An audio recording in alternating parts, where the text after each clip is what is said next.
Guys CVT आ रहा है, कुछ ही दिन बचे अब तो। प्रेशर बहुत ज़्यादा है, लेकिन आज मैं आप लोगों को वो स्ट्रेटेजी शेयर कर रही हूँ जिसने मेरी बहुत हेल्प की है और जो मेरी हेल्प कर भी रही है। तो गाइस DYQ को ध्यान में रख के एक मैंने पूरा स्ट्रेटेजी का प्लान बनाया है जो कि मैं इस वीडियो में आगे आपको शेयर करने वाली हूँ। बस वीडियो को पूरा देख के जाना। एग्जाम स्ट्रेटेजी, आपको क्या गलतियाँ नहीं करनी है, रिसोर्सेज कौन से और टीचर्स कौन से, इन चीज़ों पर आपकी आज पूरी वीडियो होने वाली है। सीधी सी बात देखो गाइस, पहली बात तो ये, रिलैक्स हो जाओ। तो अगर आपकी भी सीयूईटी की प्रिपरेशन नहीं हो रही है तो ये वीडियो आपके लिए। हेलो गाइस, मेरा नाम है नेहा और मैं भी एक सीयूईटी एस्पिरेंट हूँ। तो सीयूईटी के दिन पास आ रहे हैं तो यहाँ पे प्रेशर बहुत ज़्यादा बन रहा है। आज मैं आप लोगों को वो स्ट्रेटेजी शेयर करूँगी जिसने मेरी बहुत हेल्प की है और मेरी हेल्प कर रही है, तो शायद आपकी भी हेल्प हो जाए। चलिए वीडियो को शुरू करते हैं। अगर आप मेरी बताई हुई इस स्ट्रेटेजी को फॉलो करेंगे तो मैं श्योरली कह सकती हूँ कि आपकी अच्छी मदद होने वाली है। शुरू करते हैं हम लैंग्वेज सब्जेक्ट से, ठीक है गाइस। देखो, सबसे बेस्ट बता रही हूँ, ये वाला फॉर्मूला ना आप अप्लाई करके देखना, आपको बहुत बेनिफिट मिलने वाला है। मतलब इंग्लिश मेरी उतनी स्ट्रॉन्ग नहीं है जितनी मेरी बहुत ज़्यादा बच्चों वाली इंग्लिश स्ट्रॉन्ग नहीं है, लेकिन हाँ मैंने इस फॉर्मूले से अपनी इंग्लिश को काफ़ी इम्प्रूव किया है, ठीक है। आपको करना क्या है, देखो मैं अभी एक ऐप यूज़ करती हूँ, CUET 2026 नाम से उस ऐप का नाम है।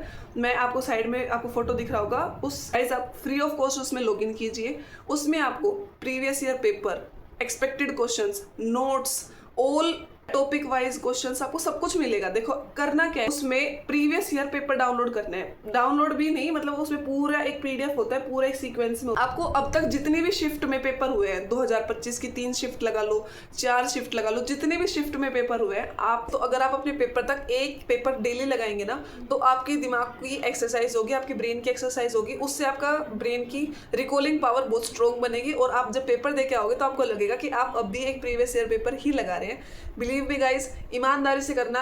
आप मेरी वीडियो जिस दिन देख रहे हैं ना उसी दिन से एक पेपर लगाना शुरू कर दीजिए, ठीक है। अब इस प्रीवियस ईयर पेपर को सोल्व कैसे करना है, क्या है, 1 से 50 तक गिनती लिखनी है जिस शीट में आप उस पेपर को सोल्व करने वाले हो, ठीक है। कोई स्ट्रेस मत दो, अपने दिमाग को चिल हो सोल्व करते जाओ। जो नहीं आता छोड़ दो, 1% भी डाउट हो उस क्वेश्चन को भी छोड़ दो, क्योंकि उस टाइम तुक्काबाजी हो जाती है। तुक्काबाजी हर बार नहीं लगती है। फिर आपको पूरा सॉल्यूशन देखना है उस पेपर का, कैलकुलेट करो कहाँ गलती हुई है कहाँ नहीं हुई है। वो कैब को लिख लो ताकि आपको रात को जब आप सोने लगो तो उनको देख लेना एक बार अच्छे से कि कहाँ पे मैंने क्या गलती की थी। ऐसे ज़्यादा से ज़्यादा आप कितने भी प्रीवियस ईयर पेपर लगा सकते हैं आपकी कैपेसिटी के अकॉर्डिंग। एक तो मिनिमम गाइज आपको लगाना ही लगाना है, ये आपको अपने पेपर तक करना है। अगर मान लो कल आपका पेपर है तो आज भी आपको वो पेपर सोल्व करना है, एक पेपर रोजाना करना है। बस ईमानदारी से करना, रोजाना ऐसे करना। अगर कुछ स्टूडेंट्स बोलेंगे कि फिर हम क्या वोकैब नहीं करें, अगर आपको वोकैब करनी है आप बिल्कुल कीजिए, लेकिन एक प्रीवियस ईयर पेपर को बिल्कुल मिस मत करना। तो लैंग्वेज सब्जेक्ट एक ऐसा सब्जेक्ट है जिसमें आपको पूरा सिलेबस बहुत वाइड है, लेकिन अगर आप प्रीवियस ईयर पेपर करते हो ना तो सच मानो आप क्लियर कर जाओगे। अब बात आते हैं डोमेन सब्जेक्ट पे। डोमेन सब्जेक्ट में सबसे पहले अब आते हैं मैथ पे, ठीक है गाइस। देखो ये जो मैथ में जिस मैथ के बारे में मैं बता रही हूँ वो मैथ बेसिक मैथ है, क्योंकि अप्लाइड मेरे पास नहीं है तो मेरे को उसके बारे में ज़्यादा नॉलेज नहीं है। बाकी हाँ, सब में एक ही ट्रिक लगता है कि आपको सबसे पहले उसके मोस्ट स्कोरिंग चैप्टर्स निकालने हैं। मैंने कैसे निकाले, मैंने प्रीवियस ईयर पेपर को एनालाइज किया, उसके बाद मैंने जो गूगल का AI मोड होता है ना, मैंने उससे हेल्प ली। मैंने उसे बोला कि हाई वेटेज टॉपिक बताओ, तो उसने मेरे को पूरे चैप्टर का नाम दिया। फिर उसने बोला कि इस टॉपिक पे आपको ज़्यादा ध्यान देना पड़ेगा। मैथ के लिए गाइस बस आपको कुछ 6-7 टॉपिक में साइड में स्क्रीन में फोटो दे दूंगी, आपको सिर्फ इन्हें ही करना है। उसके बाद अब एक चीज़ है गाइस, मेरा पर्सनल एक्सपीरियंस है, CUET अड्डा 247 चैनल का नाम है, वो CUET की ही प्रिपरेशन करवाते हैं, बहुत स्टूडेंट्स उनको जानते भी हैं गाइस। उनकी निचोड़ सीरीज में ना उनका पूरा वन शॉट है, कोई उनके 5 घंटे की हर वीडियो चल जाती है। उसके बाद उन्होंने एक्सपेक्टेड क्वेश्चंस भी करवाए गाइस। कुछ ना करने से अच्छा है कुछ करना ही बेटर रहेगा, तो आप वो पूरी वीडियो देखो, उसके बाद आप क्वेश्चन प्रैक्टिस करो। आपको लगेगा कि सारे चैप्टर्स पढ़े हुए हैं, इतना अच्छा रिवीजन वहाँ से हो जाएगा।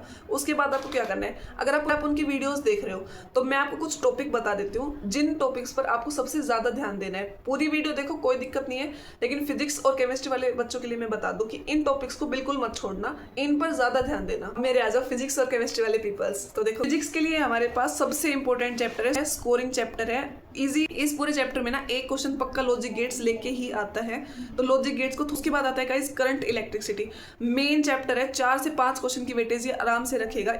ऑप्टिक्स के डायरेक्ट क्वेश्चन आते हैं फॉर्मूला बेस्ड। गाइज उसके बाद ना माइक्रोस्कोप और टेलीस्कोप की जो मैग्नीफाइंग पावर है ना, उनके फॉर्मूला को तो आप रट लो गाइज। वो तो बाद आपको क्या करना है, वेव ऑप्टिक्स में YDSE फॉर्मूला गाइज आप लोगों ने 12th की थोड़ी गाइज। उसके बाद आप कर सकते हैं इलेक्ट्रोस्टैटिक्स, उसमें गाइज उसके बाद आता है मैग्नेटिज्म एंड मैटर। आपको याद हो पैरामैग्नेटिक, डायमैग्नेटिक, फेरोमैग्नेटिक, इनसे हमारे बोर्ड्स में भी क्वेश्चन आते थे। इनको अच्छे से करके जाना। करना क्या है, NCERT में टेबल खोलो, उनके इस टेबल को गाइज रट के जाना। 2 क्वेश्चन कंफर्म बनेंगे, अच्छे से करके जाना, ठीक है। पहली बात आप इस टाइम पे सिर्फ मैंने जो 6-7 चैप्टर बताए हैं इन्हें अच्छे से कर लेना गाइज। आपके 50 में से 40 क्वेश्चन आराम से बन जाएंगे। इन कुछ ना करने से अच्छा है कुछ अच्छा ही कर लिया जाए, है ना। अगर आपको लगता है कि आपने मेरे बताए हुए इन टॉपिक्स को अच्छे से कर लिया है, आपको प्रैक्टिस करनी है, आपके पास टाइम है, आपका 20 के बाद पेपर आ रहा हो शायद, तो आप NCERT की बैक एक्सरसाइज और सोल्ड एग्जाम्पल्स जरूर करके जाना, ठीक है। उसके बाद आते हैं केमिस्ट्री पे। गाइज केमिस्ट्री आपको पता है बहुत बच्चों का इतना फेवरेट सब्जेक्ट होता है, लेकिन फिर भी स्कोर नहीं कर पाते हैं। वजह ये होती है गाइज कि वो ना इतना बल्क में मटेरियल ले लेते हैं कि फिर उनको समझ में नहीं आता कि कैसे क्या करें। देखो मैं आपको बिल्कुल सिंपल बता रही हूँ गाइज, इसको तो आप आंख बंद करके फॉलो कर लेना। CUET अड्डा 247, उस पर उन्होंने 1 शॉट चलाया निचोड़, कोई 5 घंटे का है, अब वो पढ़ लो, ठीक है। उसके बाद आप उनका 1 घंटे का उन्होंने एक्सपेक्टेड क्वेश्चंस करवाए गाइज, वो कर लो। आपको यूँ लगेगा कि केमिस्ट्री तो अभी पढ़ी है, जैसे अभी बोर्ड्स के पेपर दिए। इतना सिंपलेस्ट वे में वो उन्होंने करवाया है ना गाइज, कोई प्रमोशन वीडियो नहीं है। जिस रिसोर्स से मैंने पढ़ा है उसी रिसोर्स को मैं आपको बता रही हूँ गाइज, बेस्ट है। एक चैप्टर होते के साथ क्वेश्चन लगा लो, NCERT कर लो। मैंने आपको लैंग्वेज का बता दिया, डोमेन सब्जेक्ट का बता दिया, ठीक है। लैंग्वेज सब्जेक्ट सभी बच्चों के लिए कॉमन होता है, मैथ्स भी कुछ बच्चों के लिए कॉमन हो जाता है। फिजिक्स एक ऐसा सब्जेक्ट है जिस स्टूडेंट्स बहुत ज़्यादा स्ट्रगल करते हैं, चाहे वो बायो हो चाहे वो नॉन मेडिकल हो। तो आप फिजिक्स के सिर्फ इन टॉपिक्स को कर लेना, आपका कॉन्फिडेंस बूस्ट हो जाएगा। तो जब आप पूरे 1 शॉट को देखो तो ये नहीं कि कॉपी पेन लेके बैठे एक एक वर्ड को लिख रहे हो, नहीं। जिसमें आपको लग रहा है कि यहाँ पे फॉर्मूला यूज हो रहा है, यहाँ पे कंसेप्ट यूज हो रहा है, उस पर आपको ज़्यादा ध्यान देना है। बाकी आपको पूरी वीडियो नॉर्मली 2x की स्पीड पे आप देख सकते हैं गाइज। कोई टाइम मैनेजमेंट का थोड़ा बता देती हूँ। देखो अब इंग्लिश का एक प्रीवियस ईयर पेपर आपको डेली सोल्व करना है, तो 1 घंटा तो आपका वो स्टडी का सेशन हो ही गया। उसके बाद आपको क्या करना है, मैंने आपको बोला कि 1 शॉट लगाना है। 1 शॉट के लिए आपको पूरे एक दिन में 1 शॉट, अगर 5 घंटे का 1 शॉट है तो आप 2 दिन में देख लो, कोई दिक्कत नहीं है। 2 दिन में देख के, पर उसको देखना ऐसे कि आपको बिल्कुल दिमाग में छप जाए। और अगर आपके पास टाइम बच रहा है कि आपने आज मान लो 4 चैप्टर किए 1 शॉट में, तो उन 4 के हल्के हल्के कोई क्वेश्चन देख लेना, ताकि आपको थोड़ा साथ के साथ और रिवीजन स्ट्रॉन्ग हो जाए। और गाइज एक भी सब्जेक्ट को हल्के में लेके मत चलना, क्योंकि CUET ही हमारा फ्यूचर डिसाइड करेगा। तो आप पूरा ईमानदारी से पढ़ना, अच्छे से करना, टाइम मैनेजमेंट करना। लाइब्रेरी जाते हो तो लाइब्रेरी में जाके सिर्फ पढ़ाई करना गाइज। इस टाइम डिस्ट्रैक्शन छोड़ना बेस्ट ऑप्शन रहेगा। आपको लग रहा है कि मेरे कुछ भी प्रिपरेशन नहीं है, मैं क्या प्रीवियस ईयर पेपर अटेंड करूँ, क्योंकि मेरी भी यही सोच थी गाइज। लेकिन करने बैठोगे ना, आपको पता भी नहीं चलेगा कैसे आप पूरे पेपर को सोल्व कर दोगे। गाइज सच मानना, विश्वास मानना, एंड गाइज मेहनत करो, कोई बात नहीं, अभी भी टाइम है गाइज, हम कमबैक लेके आ सकते हैं और वो कमबैक बहुत स्ट्रॉन्ग होगा।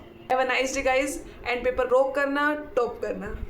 गाइज वीडियो को अपने उस दोस्त के पास जरूर भेजना जिसको आपको लग रहा है कि वो अपने इस जर्नी में बहुत ज़्यादा स्ट्रगल कर रहा है और उसको हेल्प की ज़रूरत है। तो गाइज शायद ये वीडियो उसकी कुछ हेल्प कर दे। गाइज आप मुझे ना कमेंट करके बताना कि CUET का नाम सुनते ही सबसे पहला डर दिमाग में क्या आता है, हम उसको मिलके सोल्व करेंगे, ठीक है।